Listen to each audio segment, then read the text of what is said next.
My number 3 bust is James Conner. James Conner's not that good. Like, he was in a great situation a couple years ago. Steelers have a great offensive line.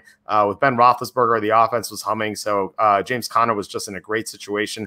But Kenny and I talked about it last year, where if something went wrong with James Conner and he was being drafted in the first round last year, he was going to be a huge bust. And that's exactly what happened. Earlier this offseason, the Steelers, they expressed disappointment in James Conner. And if his own team doesn't like him, why would you draft him on your fantasy team, especially at his ADP at 212? That's way too early. If he was a 5th round pick, I'd be like, okay, fine. But 212, no way. So he's my number 3 bust. Yeah, I don't think I realized where is that fantasy football calculator you're looking at there? Yep. Yeah, I don't think I realized he was that he was even like that was where he was going. Yeah, he was my number 1 bust last year. And my next 3 guys are all running backs, and they're all for the same reason that I had James Conner number 1 last year.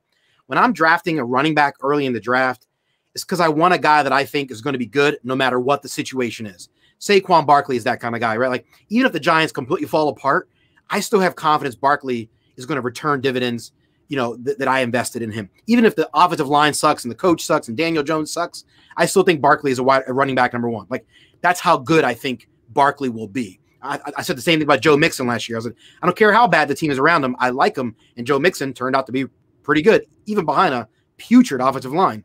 So, like, I'm looking for that. And you're right. James Conner is the kind of guy that he needs everything right around him for him to produce. And I don't like drafting those kind of guys. That's not my, and because I just think, generally speaking, most of us think we're better at predicting teams than we actually are. Like, we say, oh, the situation is this and this. Actually, like, things change so much in the NFL. Like, inconsistencies change, injuries, like, so many things change from year to year. We're not as good as we think we are at predicting teams, right? So I think generally I don't like those kind of guys. So my number 1, 2, and 3 are all running backs. So my number 3 is the guy that falls in this category. It's Kenyon Drake. You already alluded to him earlier. He's going in the like early to mid 2nd round in most formats. I don't understand that at all. I do not get it at all. The list of running backs going behind him that I would rather have. Aaron Jones. I'm not even a fan of Aaron Jones. I would take Aaron Jones ahead of him. I would take Chris Carson, who I don't even like Chris Carson. I would take him ahead of Kenyon Drake. Melvin Gordon, Le'Veon Bell, David Johnson, Mark Ingram, Todd Gurley, Devin Singletary, Jonathan Taylor, like Kareem Hunt, like all of those guys, DeAndre Swift, all those guys are being drafted like rounds like 3 to 6. I would take all of those guys before I take Kenyon Drake as my running back 1 on my fantasy team.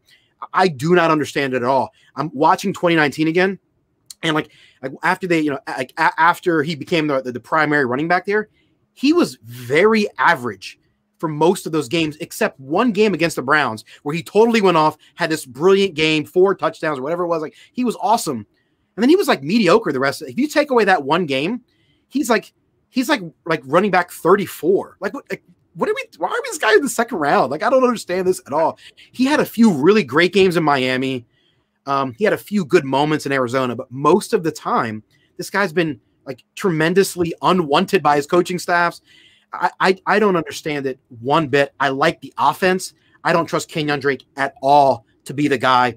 I would be shocked if he's the primary ball carrier there by week 9 or 10, which is the reason why I'm going to throw some chips in with Eno Benjamin. I don't know if he's good or not, but maybe Walt's right. Maybe Chase Edmonds is the right guy. Like, I think your thinking is right, Walt, because I don't like Kenyon Drake at all. I literally, to me, would not draft him before like round 6 or 7. I don't understand 2nd round at all. Yeah, I think I have a little bit of a different opinion on Kenyon Drake than you guys do, but I'm also I'm trying to. I think I played him in DFS the week that he went crazy, so that's probably why. I am admittedly loyal to a fault in fantasy, so I will probably get burned by him somehow in some way. But my number 3 bust, same as Walt's, it's James Conner. I love the Steelers' offensive line. But Conner did nothing behind them last year, despite them being a strong unit. I think there's so much competition there, too, between Benny Snell, Anthony McFarland, even Jalen Samuels, to an extent, can take touches away from Conner. And I think, like you said, Walt, the Steelers want to move on from him.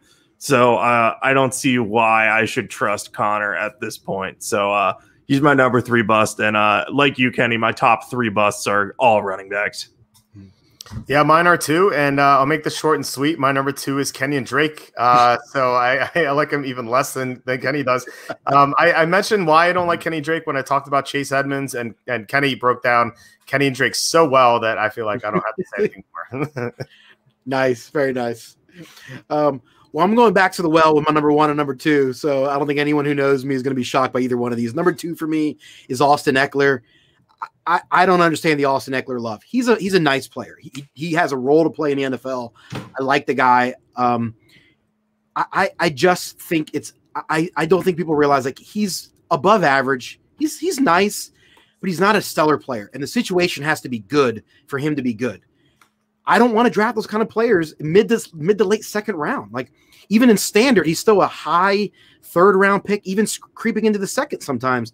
In PPR, maybe it's a little bit forgivable, but still, Phillip Rivers is gone. By the way, Phillip Rivers, dating back to his rookie year, Phillip Rivers has averaged targeting the running back position in the passing game.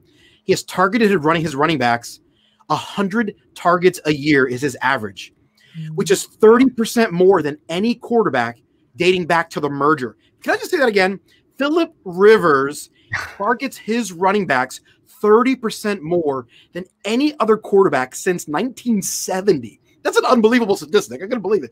Wow. I don't foresee that team doing that. So I instantly in my mind, I'm like, okay, the Colts, PPR running backs, I'm bumping them up. I watched Austin Eckler play. He's a nice player. I just think he's good. And I think Justin Jackson is actually like, he's still there. I don't know what that team's going to be. I have no clue what to make of the quarterback. I have no clue what to make of the system. I love Keenan Allen, but I don't know what to do with him either. I have no clue what that team is. So the situation is ugly. I don't want to touch it. And the idea of taking Austin Eckler, who I just think is just a nice player, a nice role player in the second round, I think is insanity. Yeah, again, I like Eckler a little bit more than you, but I get the argument, especially in standard. I like him a lot in PPR, I guess. Right. I'm not as big on him in standard. My number 2 guy is David Montgomery.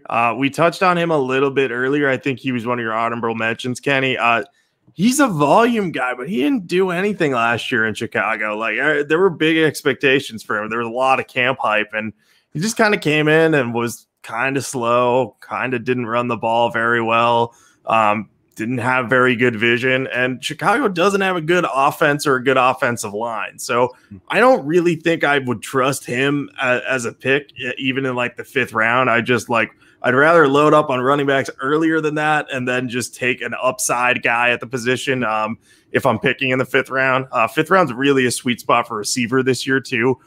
So he has that working against him.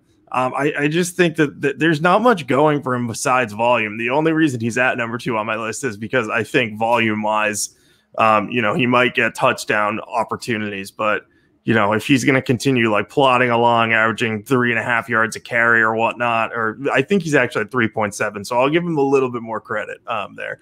But, yeah, I don't want to trust him. I don't want to trust anyone on Chicago's offense, really, besides maybe Anthony Miller. And I like Allen Robinson, okay, but I'm just not a big fan of Montgomery at all this year. Yeah, remember all the hype leading into the first game last year, the Packers and the Bears, and then Montgomery barely touched the ball, and everyone was so angry at the Bears coaching staff. And then we kind of found out why he wasn't touching the ball. I should say he got injured today. He was carted off, non-contact injury, but it sounds like it was only to his groin, luckily. So hopefully he's not out for too long. Seems like it, I don't know, but it's not, it doesn't seem like a season ending injury at all. So that's fortunate. My number 1 bust, and I think Kenny's going to have the same number 1 bust, I think, is Derrick Henry. He was pretty high on our list last year, and he kind of made us look foolish. And Kenny alluded to talking about him later, so I'm looking forward to what Kenny has to say about Derrick Henry. But Derrick Henry is there are 2 reasons why I don't like Henry this year. One is he had 400 touches last year, around 400 touches. If you go back throughout the history, NFL running backs who have led the league in carries have suffered a major decline the following year. There've been only like 3 exceptions since like 1990, and like 2 of them were Emmitt Smith. So, Derrick Henry has looked good in the playoffs last year, but he's not Emmitt Smith. So I think Derrick Henry is due for some regression for that reason. Number 2 is that the Titans lost Jack Conklin. They're a stud right tackle Derrick Henry, he really benefited from some great blocking last year. Like Tennessee had an outstanding offensive line. They were just so good in the trenches on both sides of the ball. That's not going to be the case this year unless Isaiah Wilson, their first-round pick, really emerges. And I kind of like Wilson, but he's only a rookie, and it's hard to imagine that he's going to be as good as Jack Conklin as a rookie. Like maybe down the road, but definitely not this year. So, Henry, I think he's gone way too early. His ADP is 105. I'd rather have all the top running backs. I'd rather have Josh Jacobs. I'd rather have Clyde Edwards-Hilaire's upside. I'd rather have Nick Chubb. I'd rather have all these guys. I'd rather have Michael Thomas, really, even though running backs are scarce. Derrick Henry is my top bust, and let's see if Kenny agrees. Ding, ding, ding, ding, 100%. I feel like I bag on this guy a lot. I don't mean to. I understand why people love him. I get it. But yeah, to me, it's Derrick Henry. Hey, real quick on David Montgomery, Jacob, you mentioned him. I don't understand. The Bears traded Jordan Howard last year, and then they plugged in David Montgomery. I'm like, I think Jordan Howard is better than David Montgomery. I'm not sure that they upgraded the position. They traded Howard for a 6th-round pick, and they spent a 3rd-round pick in the NFL draft on Montgomery. You downgraded it anyway. It didn't make sense to me. Yeah, I don't like Montgomery much. But yeah, Derrick Henry's my number 1 bust. I don't understand this at all. So in 2018, going into the 2018 season, he was a late 3rd or an early 3rd-round pick, like in fantasy drafts. Like that was he was the 15th running back off the board going into the 2018 season. And he was running back 48 until December. Like he was the 15th running back off the board in summer 2018. And until December, he was the 48th best running back. And then he went off in December, right? He had that just like unbelievably epic December. And yet he was on like of all the teams that owned him, he was on the bench for like 70% of all the teams that owned him in the ESPN league. So like, even though he went off, he wasn't on anyone's roster because he had sucked for all season. No one was playing him. So even though he had this great December, it didn't help anybody. Fast forward to a year later, summer of 2019, he was a late 3rd-round pick, early 4th-round pick. So his ADP was a little less in 2019 than it was 2018. He was RB26 until December. Like that's not good for any. I don't like that's what you're drafting a running back in the 3rd round is going to be RB26, and then again he has this amazing December. He plays great in the NFL playoffs, and he finishes RB number 2 in most fantasy, and now he's a 1st-round pick. Like it's like he sucks, or they don't utilize him for most of the year. Then he goes off, and I'm expected to think he's worthy of a 1st-round fantasy pick. That feels very odd. I'm watching 2019 season, and I made a note to myself in week 9 against the Panthers, or playing the Panthers, Dion Lewis got more carries and more snaps in the first half of that game, and they lost to the Panthers. It was in week 10 that the Titan coaching staff said, okay, let's feed Henry the rock. They gave him 23 carries, and the rest is history. But why does this guy have an amazing 2018 December, and then the coaching staff comes back the next year and says, for 9 weeks of the season, we're going to force feed the ball to Dion Lewis. Like maybe they've learned their lesson. But in order for me to draft him in the 1st round, you're telling me that the coaching staff is definitely going to commit to him from week 1? Maybe. You're going to tell me that the offensive line is just as good when they lost probably their best offensive lineman in the offseason? I don't know about that one. And you're telling me that Ryan Tannehill is going to play good enough to keep defenses honest. I don't know that I'm not confident in that either. I'm not confident that they're going to stick with him. I'm not confident the old line is going to be good. I'm not confident. I'm sure as heck not confident that Ryan Tannehill is going to keep the defenses honest. To me, Derrick Henry is worthy of like a late 3rd, early 4th-round pick. He could be great again. If all things go well, he could be a 1st-round pick, yes. But would anyone be shocked if he's like RB34 going into December? I wouldn't be. Like, I'm not drafting a guy 5th overall who has the realistic possibility of tanking my team before Thanksgiving. And then he goes off, and I get to watch him be great as my team sucks out of the fantasy playoffs. No thank you, Mr. Henry. No thank you. All right, again, I guess I'll be different here. I get the argument with Henry, believe me. As someone who I think owned Henry in 2018, it was very frustrating just to, have him around. But I like him more this year, but I think it is going to take a shift in the coaching staff's mentality. So, right. If they try to start giving, I don't even know who they're back. Oh, Darrington Evans. If they try to give Darrington Evans like just a lot of carries at the beginning of the year, it's going to be like, I'm out on Henry. But unfortunately, we don't have preseason to see what's going to happen there. Anyway, my number one bust is David Johnson. There's so many factors here. David Johnson, I love him as a player. He won me he did win me a fantasy championship. I drafted him and somehow won a fantasy championship once. But the fact of the matter is he's playing on a Bill O'Brien coached team that has a decent offensive line. Not great, but I would say it's maybe the same, if not a little worse on the interior than the Arizona offensive line. Outside of Laramie Tunsil, they don't have very much. So I think that hurts him. I think the presence of Duke Johnson could hurt him because if David Johnson starts low and Duke Johnson takes carries from him and looks as good as he did last year in limited touches, I think he could realistically take the job from David Johnson. Like I'm starting to become higher on Duke Johnson as the season comes closer. I really think if Bill O'Brien knew what he was doing last year, he would have played Duke Johnson more. So I don't have faith that he's going to figure that out now, but who knows? Maybe it takes a bigger name for him to realize, like, oh, I can bench this big name guy to play David Johnson, and then they'll all see how smart I am, or something along those lines. But yeah, it's the coaching, it's the offensive line, it's the injury history. There's just so much stacked against David Johnson. And who knows? Maybe he comes back and is healthy and does well. But at his like roughly early third round to late third, just third round in general, price tag, it's too rich for me. There's just other running backs there that I'd rather have that I feel are safer.